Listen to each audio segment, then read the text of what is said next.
నరేష్ గారి ఇల్లు చూడాలని అందరికీ ఆశగా ఉంది. ఒరే నువ్వెంతున్నావు, నీ ఇల్లు ఎంత ఉందరా? సారా నీ ఇంటి గురించి నువ్వే చెప్పాలి. కాదు ఇది ఒరిజినల్, ఇది ఒరిజినల్ ఇల్లు. వీడు ఇప్పటికీ ఈఎంఐలు కడుతుంది ఈ ఇంటికి. ఆల్రెడీ ఆ పైన రెంట్ కి ఇచ్చాడు, ఈ మిడిల్ లో రెంట్ కి ఇచ్చాడు. ఎక్కువ చేయకు. మిడిల్ రెంట్ కి ఇచ్చారు, కింద రెంట్ కి ఇచ్చారు. వీళ్ళ నాన్న ఈడు దీనికి వాచ్మెన్ గా చేస్తున్నారు. మళ్ళీ ఏంటి తెలుసా, పార్ట్ టైం. వీళ్ళ నాన్న ఈడు కూరగాయలు అమ్ముకుంటుంటారు. ఇదిగో బండి కూడా చూడండి, తోపుడు బండి ఆడంది. మరి ఆయనకు అందుతుందా లేకుంటే ఆయన కంటే బండి ఇంకొకరి జీతగాన్ని పెట్టుకుంటానమ్మా.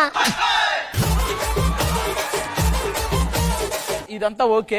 నీ ఇంటి గురించి రియల్ గా ఏం జరిగింది, ఎంత కొన్నావు, ఇంకెంత కట్టాలి అది చెప్పు. ఒక 70% నా ఓన్ ఇన్వెస్ట్మెంట్, ఓ 30% లోన్ మేడం.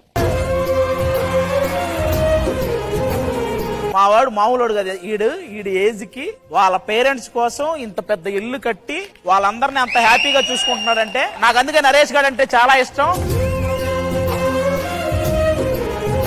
వాడంటూ లేకపోతే నిజంగా ఎవ్వరు, వాళ్ళందరినీ చాలా పేదరికం. వీడు ఎప్పుడైతే జబర్దస్త్ కి వచ్చాడో ఒక స్కిట్ లో ఫస్ట్ ఒక క్యారెక్టర్ చేయటం, చిన్నగా వీడి మీదకి జడ్జిలు దృష్టి వెళ్ళడం, ఆ తర్వాత నుంచి వీడు దాన్ని ఇప్పుడు ఆల్మోస్ట్ నాకు తెలిసి ఈటీవీలో అన్ని షోలు కవర్ చేస్తుంది వీడు ఒక్కడే. అవును, అది కరెక్ట్, అది కరెక్ట్.